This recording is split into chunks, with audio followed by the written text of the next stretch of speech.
Bismillahirrahmanirrahim. Assalamualaikum warahmatullahi wabarakatuh. Alhamdulillahirabbil alamin. Hamdan katsiran tayyiban mubarakan fihi kama yuhibbu rabbuna wa yardah. Asyhadu an la ilaha illallah wahdahu la syarika lah. Wa asyhadu anna Nabiyyana Muhammadan abduhu wa rasuluhu la nabiyya ba'dah. Allahumma salli wa sallim wa barik ala Muhammad wa ala alihi wa sahbihi ajma'in. Amma ba'd. Wa qala Allah ta'ala ya ayyuhalladzina amanu taqullaha haqqa tuqatih wa la tamutunna illa wa antum muslimun. Rabbi shrah li sadri wa yassir li amri wa hlul 'uqdatam min lisani yafqahu qawli. Allahumma anfa'na bima 'allamtana wa 'allimna ma yanfa'una wa zidna ilma. Jamaah sekalian yang dimuliakan oleh Allah, pertama-tama marilah kita kembali bersyukur kehadiran Allah Subhanahu wa taala atas segala limpahan nikmat dan karunia-Nya, sehingga pada malam yang mulia ini kita kembali bisa sholat berjamaah. Kemudian kita bisa berhadir di majelis ilmu, di mana kata Nabi sallallahu alaihi wasallam, majelis ilmu itu adalah merupakan bagian daripada taman surga. Mudah-mudahan kita semua yang hadir di taman surga ini senantiasa dikumpulkan oleh Allah kelak pada hari kiamat nanti di dalam surganya. Kemudian di antara juga keutamaan yang kita dapatkan pada kesempatan ini adalah bahwa kita mendapatkan pengampunan dari Allah Subhanahu wa taala, mendapatkan derajat yang tinggi di sisi Allah. Sebagaimana Nabi kita Nabi sallallahu alaihi wasallam, beliau bersabda, man tatahhara fi baitihi, barang siapa yang bersuci di rumahnya, ya, artinya berwudu di rumah, thumma masya ila baitin min buyutillah, kemudian dia pergi ke masjid liyaqdiya faridatan min faraidillah, untuk menunaikan kewajiban daripada kewajiban yang Allah embankan. Kanat khatwatahu ihdahuma taghfirudz dzunub, maka setiap langkahnya itu akan menjadi ampunan terhadap dosa-dosanya. Wa ukhra tarfa'u darajat, dan langkah yang lain itu menjadi sebab ditinggikan derajatnya di sisi Allah. Dan keutamaan lain yang juga kita dapatkan pada saat ini adalah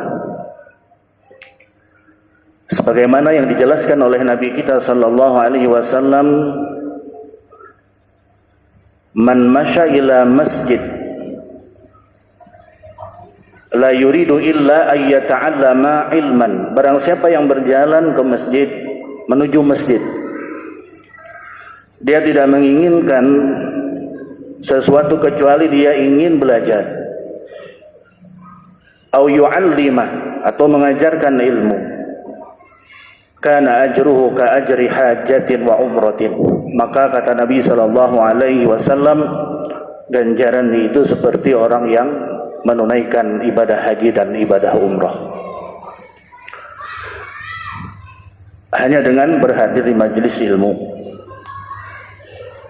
seseorang akan mendapatkan keutamaan pahala yang setara dengan orang yang melaksanakan ibadah haji dan ibadah umrah. Maka oleh karena itu, ketika keutamaan-keutamaan yang telah disediakan oleh Allah Subhanahu wa taala, maka hendaknya kita pergunakan dengan sebaik-baiknya sebagai bekal bagi kita nanti, sebagai amal-amal kebaikan bagi kita nanti, untuk memperberat timbangan kebaikan kita nanti ketika kita menghadap Allah Subhanahu wa taala pada hari kiamat nanti. Kemudian tak lupa salawat dan salam kita sampaikan kepada Nabi kita, Nabi Muhammad sallallahu alaihi wasallam, serta para keluarga, para sahabat dan seluruh pengikut-pengikut beliau hingga hari kiamat kelak.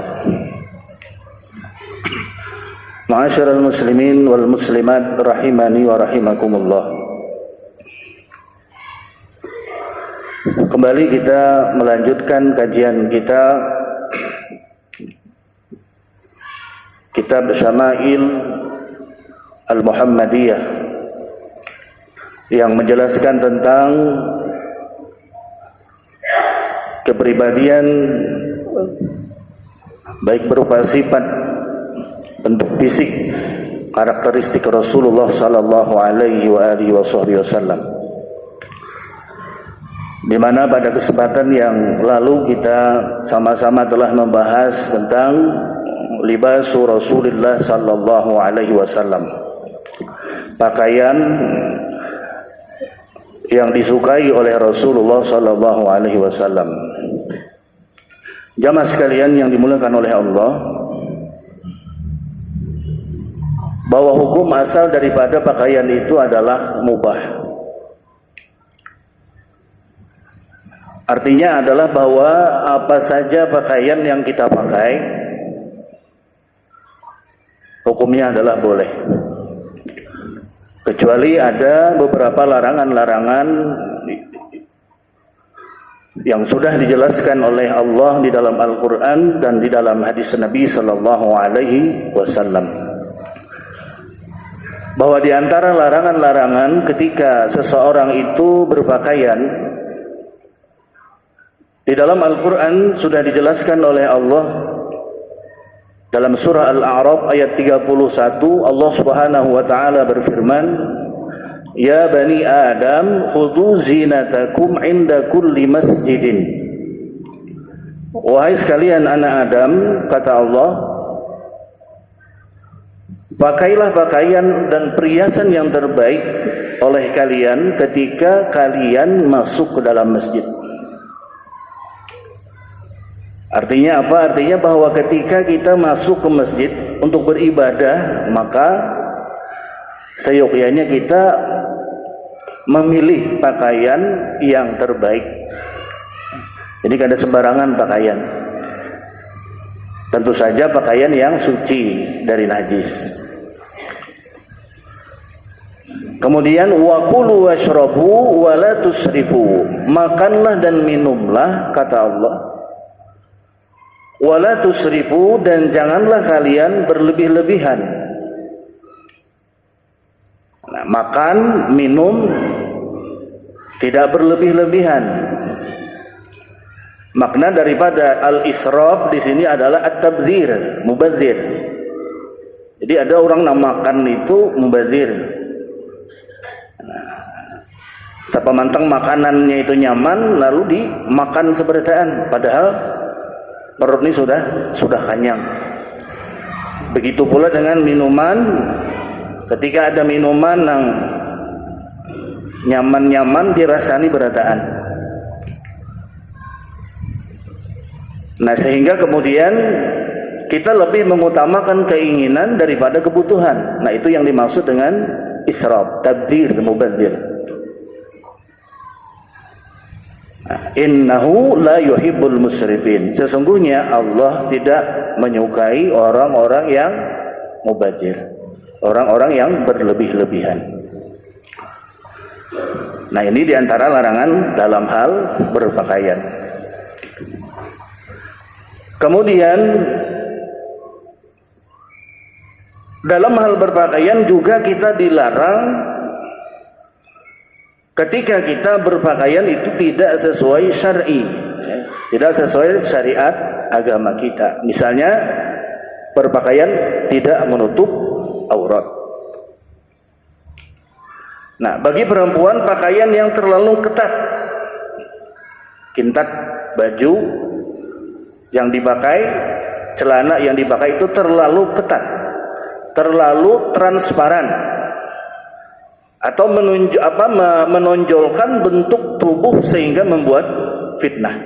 Ini kadang banyak kita saksikan di antara perempuan-perempuan yang berpakaian demikian. Berpakaian tetapi tidak menutup aurat, berpakaian tetapi ketat, transparan, tidak sesuai dengan syar'i, menonjolkan bentuk tubuh sehingga membuat fitnah. Tentu fitnah bagi mata yang melihat.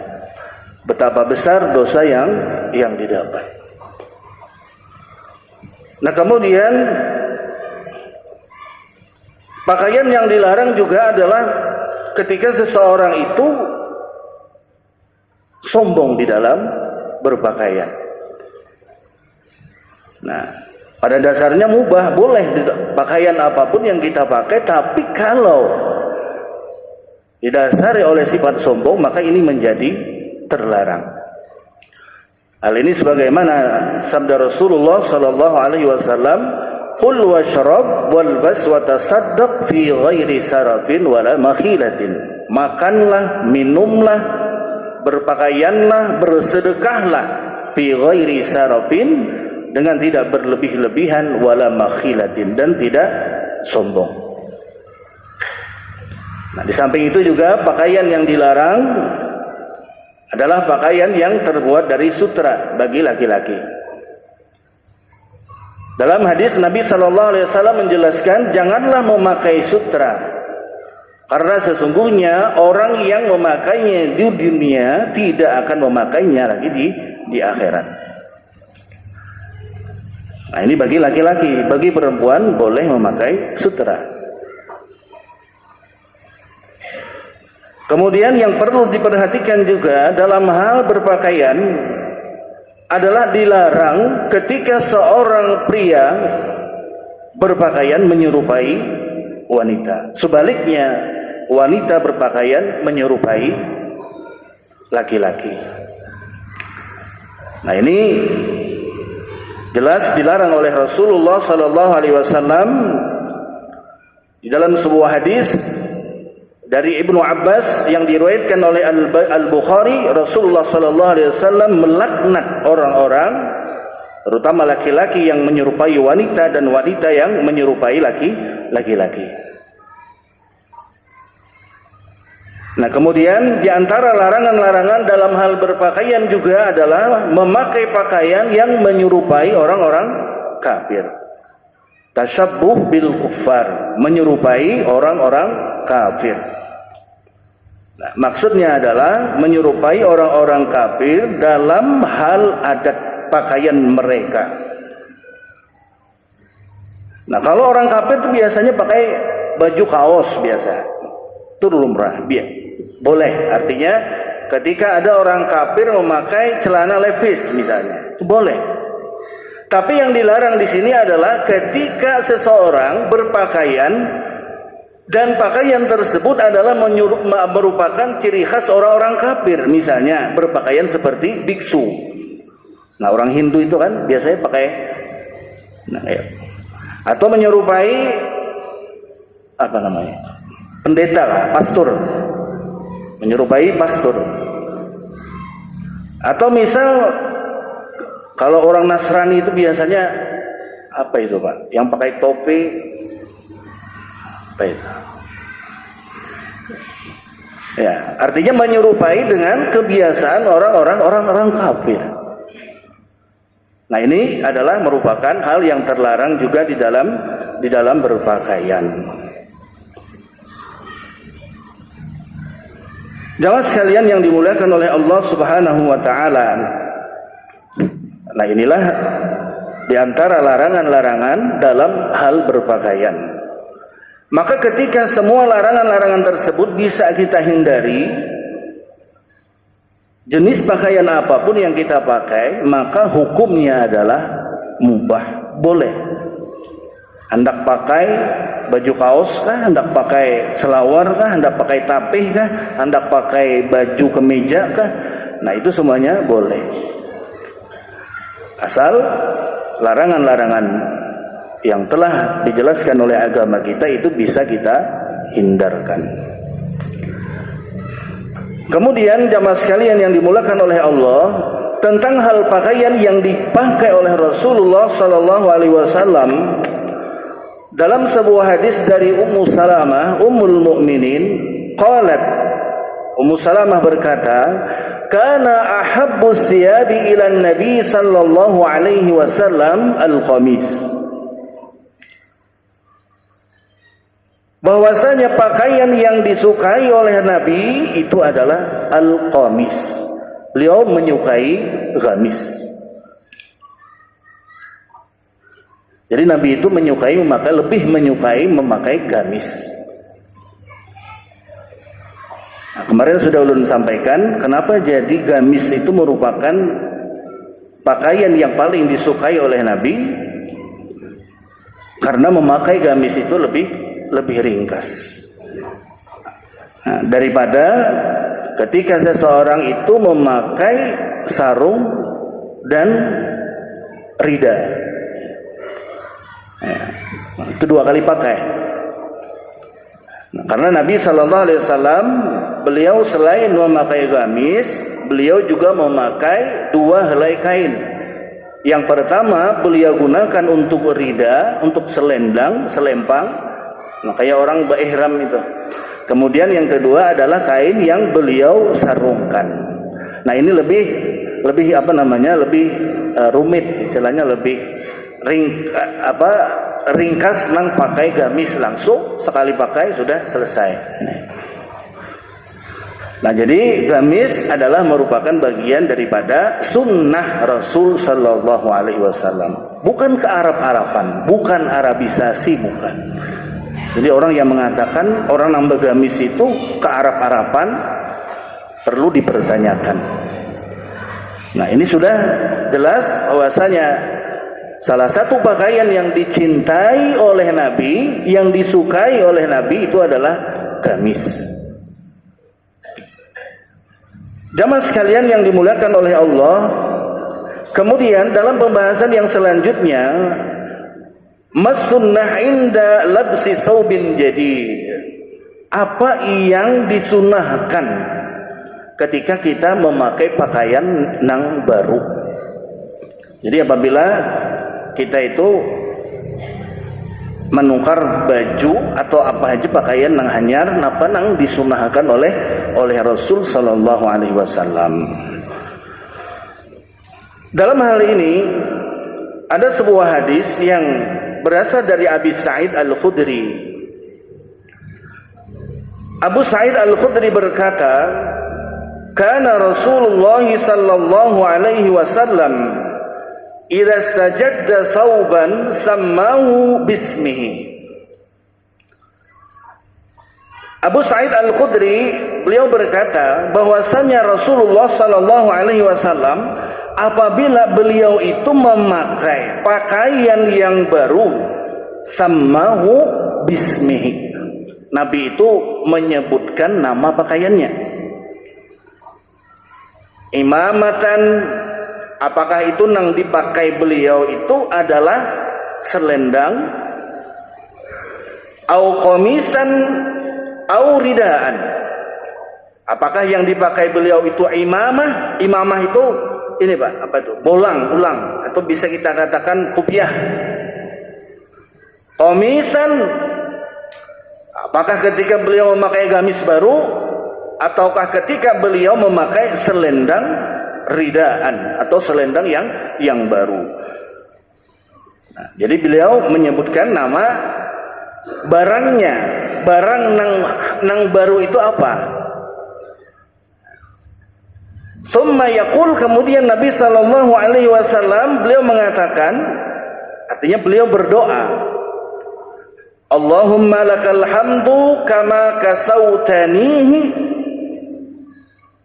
Allahumma, ya Allah, bagimu segala kepujian karena engkau yang telah memberikan pakaian ini kepadaku. Beliau sebutkan nama pakaiannya apa? Allahumma lakal hamdu kama kasautanihi hadzal qamis. Allahumma lakal hamdu kama kasautani hadza al-izar, misalnya.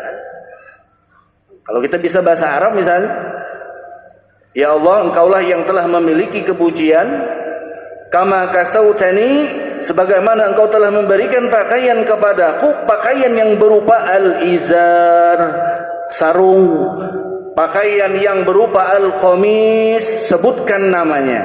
Hal ini sebagaimana yang diamalkan, yang diajarkan oleh Nabi kita. Beliau menyebutkan nama pakaiannya. As'aluka khairahu wa khaira ma suni'a lahu. Aku memohon kepadamu kebaikan dari apa yang diciptakan karenanya. Wa a'udzu bika min syarri wa syarri ma suni'a lahu. Dan aku berlindung kepadamu ya Allah dari keburukan dan yang ia ciptakan karenanya. Nah, itu salah satu doa yang diajarkan oleh Nabi ketika kita memakai pakaian baru. Ketika kita memakai pakaian baru. Jadi apa aja yang kita pakai, binian misalnya nukar gamis hanyar, baca doa Allahumma kama kasautani hadzal ghamis, hadza al-ghamis. Nah, kita meminta kebaikan dari pakaian, dari gamis yang kita beli, yang kita pakai, karena ini adalah merupakan nikmat dari Allah Subhanahu wa taala. Nah, jadi bersyukur terhadap nikmat itu diantaranya adalah mengakui dengan hati bahwasanya nikmat itu berasal dari Allah. Itu yang dimaksud dengan bersyukur. Kita bersyukur kepada Allah bahwa saat ini kita diberikan oleh Allah nikmat yang berupa pakaian yang baru. Tak lupa kita mengucapkan dengan lisan, alhamdulillah, segala puji bagi Allah. Kemudian yang ketiga, cara bersyukur terhadap nikmat itu adalah mempergunakan nikmat itu untuk ketaatan kepada Allah. Nah, berusaha untuk mempergunakan nikmat yang Allah berikan, nikmat pakaian atau nikmat apa saja yang Allah berikan kepada kita, tak lupa kita bersyukur dengan mengakui bahwasanya nikmat itu berasal dari Allah. Kemudian kita bersyukur dengan lisan, ucapkan alhamdulillah. Kemudian kita gunakan nikmat yang Allah berikan itu untuk ketaatan kepada Allah, bukan untuk kemaksiatan kepada Allah Subhanahu wa taala. Ma'asyiral muslimin rahimani wa rahimakumullah. Kemudian pada pembahasan yang selanjutnya, bahwasanya pakaian yang disukai oleh Rasulullah sallallahu alaihi wasallam adalah labsul bayad. Beliau suka memakai pakaian yang berwarna putih. Wa kana aktsaru ma yalbasuhu Rasulullah sallallahu alaihi wasallam al-bayad. Jadi kebanyakan pakaian yang dipakai oleh Rasul, karena beliau senang, beliau lebih memilih warna apa? Warna putih. Hal ini berdasarkan hadis Ibnu Abbas radhiyallahu taala anhu qala Rasulullah sallallahu alaihi wasallam alaikum bil bayad. Hendaklah kalian, kata Nabi sallallahu alaihi wasallam, berpakaian dan lebih menyukai warna putih, liyalbasha ahbaukum wa kaffinu fiha mautakum fa innaha min khairi thiyabikum. Karena kata Nabi sallallahu alaihi wasallam, pakaian putih itu adalah pakaian yang akan kalian pakai juga nanti ketika kalian meninggal dunia. Artinya ketika meninggal dunia, kalian akan dikafani dengan kain kafan yang berwarna putih. Nah, ini adalah merupakan pakaian yang disukai oleh Nabi kita sallallahu alaihi wasallam, yaitu pakaian yang berwarna putih.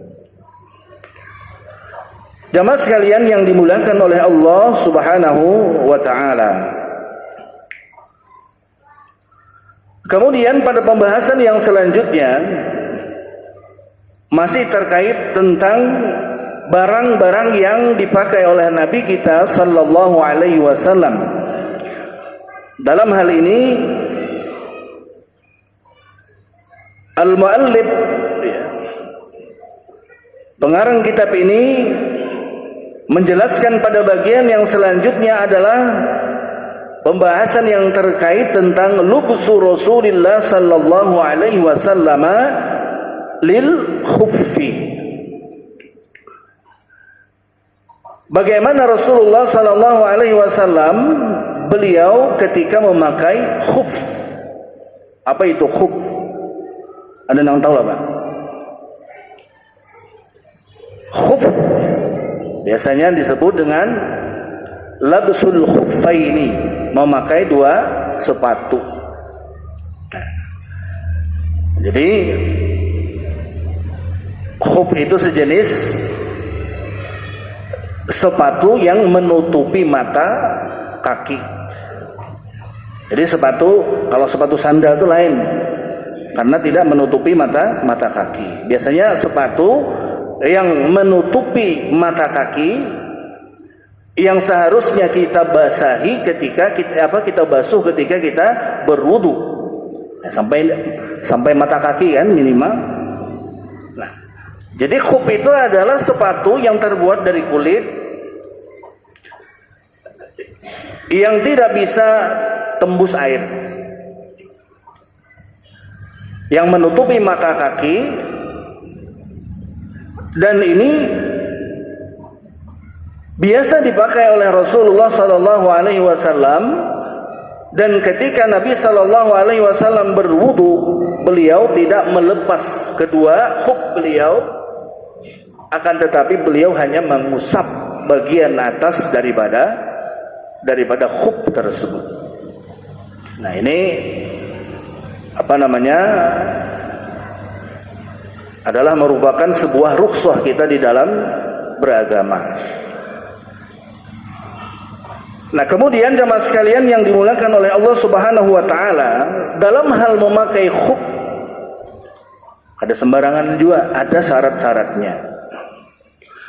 Termasuk dalam hal ini menurut para ulama, kaos kaki yang tebal. Jadi ketika seseorang memakai kaos kaki yang tebal, maka ketika seseorang itu ingin berwudu, cukup dengan mengusap bagian atas daripada kaos kaki. Maka ketika bibinian ini biasanya ketika sholat, misal di Masjidil Haram. Nah, karena kan banyu malih sih, batal misalnya hendak berwudu ngalih mencari banyu. Misal pian cukup dengan membawa botol aqua, lalu kemudian berwudu dengan botol aqua tersebut sebagaimana wudu biasa, cukup satu kali, usap wajah satu kali, kemudian tangan sampai siku satu kali, kiri kanan kiri, dan membasuh sebagian daripada, mengusap sebagian kepala saja, memasukkan tangan ke dalam kerudung, lalu usapkan bagian kepala, jangan seluruhnya. Nah, kemudian yang terakhir adalah mengusap kaos. Karena kalau kaosnya dibuka itu menjadi aurat bagi wanita. Tapi syaratnya adalah ketika seseorang itu memakai khuf, sebelumnya ia harus berwudu. Memakainya setelah bersuci dan dalam keadaan wudu. Jadi sebelum kita memakai khuf itu, kita berwudu dulu. Berwudu. Nah, ketika seseorang berhadas kecil, ketika seseorang berhadas besar, maka ia harus wajib mandi. Ketika seseorang junub misalnya, ketika seseorang mandi bersih, ketika selesai setelah haid, maka dia wajib mandi dan dia wajib berwudu ketika dia berhadas besar. Berwudu dahulu, bersuci dahulu, kemudian baru memakai khuf. Amun belum berwudu langsung memakai khuf itu tidak boleh. Harus berwudu dahulu baru memakai khuf. Dan ini syaratnya wudu, bukan tayamum. Kalau pernya misal tayamum, ya, bersuci dengan tayamum lalu memakai khuf, nah ini tidak boleh. Harus dengan wudu atau ketika berhadas besar itu harus dengan mandi. Nah, setelah itu baru memakai khuf. Baru memakai khuf. Bagi orang yang mukim, batasan waktu memakai khuf itu adalah 1 kali 24 jam. Artinya sehari semalaman. Maka ketika kita sudah berwudu lalu memakai khuf, kemudian batal, lalu kemudian berwudu. Saat kita pertama kali berwudu dan mengusap khuf, maka ini berlaku 1 kali 24 jam. Misal kita hendak sembahyang zuhur, sedangkan kita berwudu dan memakai khuf itu sebelum sholat zuhur, lalu kita batal, kemudian berwudu pada saat sholat zuhur, tidak dilepas khufnya ini, kaos kakinya ini tidak dilepas, maka ketika itu kita boleh mengusap khuf. Yang diusap itu tidak semua, tapi hanya bagian atas kaki kita saja, bagian atas saja, bagian punggung kaki. Kada semuaan bagian bawah itu kada diusap, tapi mengusapnya itu pakai air, sedikit air kiri kanan, minimal dengan 3 jari, dengan 3 jari ini. Jadi diusapkan bersamaan tangan kanan mengusap kaki kanan di atas khuf, kemudian tangan kiri mengusap kaki kanan dengan bagian atasnya juga. Itu. Di cara mengusap khuf. Berarti berlaku 1 kali 24 jam saat kita berwudu besok harinya. Amun misalnya batal pulang sembahyang asar, ya silahkan berwudu lagi dengan cara mengusap khuf. Batal lagi waktu maghrib, silahkan berwudu sebagaimana wudu biasa, tapi khufnya itu cukup diusap. Nah, ini ketika tidak dilepas. Adapun ketika khufnya itu dilepas, maka sudah tidak berlaku lagi hukum kebolehan mengusap khuf. Nah, selama 1 kali 24 jam itu tidak dilepas-lepas sepatunya. Ini biasa Pak, kalau kita melihat pilot misalnya kan. Nah, itu susah kayaknya kalau melepas sepatu. Atau misal kita lihat askar-askar di Masjidil Haram, di Masjid Nabawi, mereka sholat dengan memakai khuf, memakai sepatu. Ini boleh. Nah, kemudian khuf itu atau jawrab itu dalam keadaan suci, tidak boleh najis. Sepatunya harus suci, tidak boleh najis. Syarat yang ketiga adalah mengusapnya hanya karena hadas kecil. Adapun jika junub atau dalam keadaan yang mengharuskan untuk mandi, maka khufnya itu harus dilepas. Nah, misal sudah pakai khuf, sudah bersuci, kemudian pakai khuf. Nah, lantas kemudian setelah itu junub yang mengharuskan dia untuk mandi, maka khufnya itu wajib untuk dilepas. Wajib untuk dilepas karena mewajibkan seseorang yang junub itu untuk mandi besar. Nah, inilah beberapa penjelasan tentang khuf. Ini adalah merupakan rukhsah dari Allah bagi kita yang mempunyai uzur, ya. Baik karena misal keadaan yang darurat atau karena cuaca yang dingin, ya. Biasanya menghalangi seseorang untuk melepas sepatunya. Nah, hal ini sebagaimana yang dijelaskan oleh Nabi kita sallallahu alaihi wasallam dalam sebuah hadis, sebagaimana yang dikatakan oleh Al-Mughirah ibnu Syu'bah, salah seorang sahabat Rasulullah sallallahu alaihi wasallam. Al-Mughirah ibnu Syu'bah ini sahabat yang berasal dari Thaib, dari Bani Thaqib radhiyallahu ta'ala anhu, ahda dihyatul kalbiyu li Rasulillah sallallahu alaihi wasallam khuffaini falabisahuma.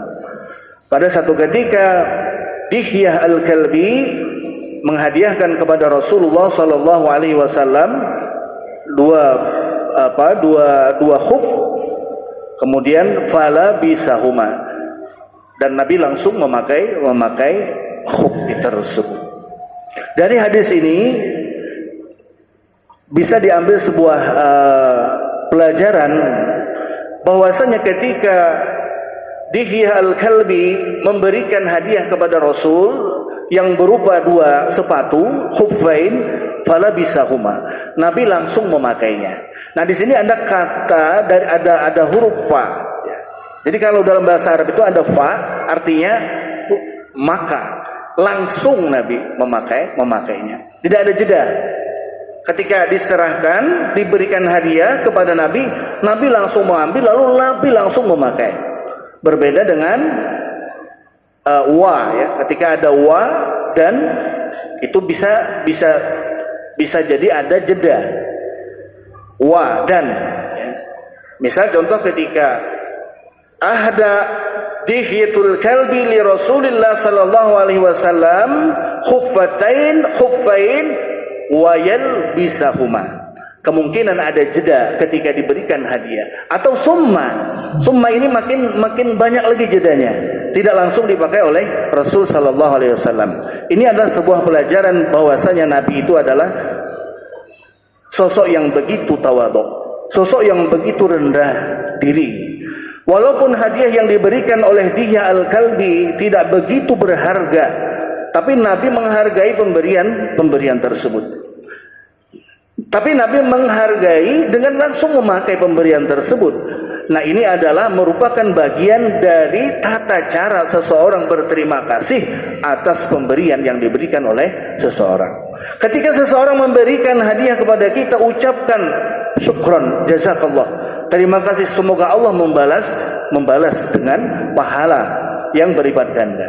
Orang yang memberi sanang, ini kadang misal ada orang yang memberi hadiah, berucap berterima kasih kada, pemberian itu disimpan kada dipakai-pakai. Nah, ini kan salah satu sifat yang tidak mencerminkan sifat Rasul sallallahu alaihi wasallam. Karena Nabi sallallahu alaihi wasallam ketika diberi hadiah, beliau langsung memakai, beliau berterima kasih, dan ini bagian daripada ahabbul a'mal ilallahi ta'ala. Sebaik-baik amalan yang paling dicintai oleh Allah adalah sururun yudkhiluhu ala muslim, Bagian daripada amalan yang paling dicintai oleh Allah adalah rasa bahagia yang diberikan seseorang, yang dimasukkan oleh seseorang ke dalam hati orang lain. Apapun bentuk kebahagiaan yang bisa kita berikan kepada orang lain, ini adalah bagian daripada orang yang paling dicintai dan amalan yang paling dicintai oleh Allah Subhanahu wa ta'ala. Jamaah sekalian yang dimuliakan oleh Allah, mudah-mudahan ada manfaatnya. Insyaallah akan kita teruskan pada kesempatan yang berikutnya. Hadani Allah wa iyyakum. Subhanakallahumma wa bihamdika asyhadu an la ilaha illa ant astaghfiruka wa atubu ilaik. Wassalamualaikum warahmatullahi wabarakatuh.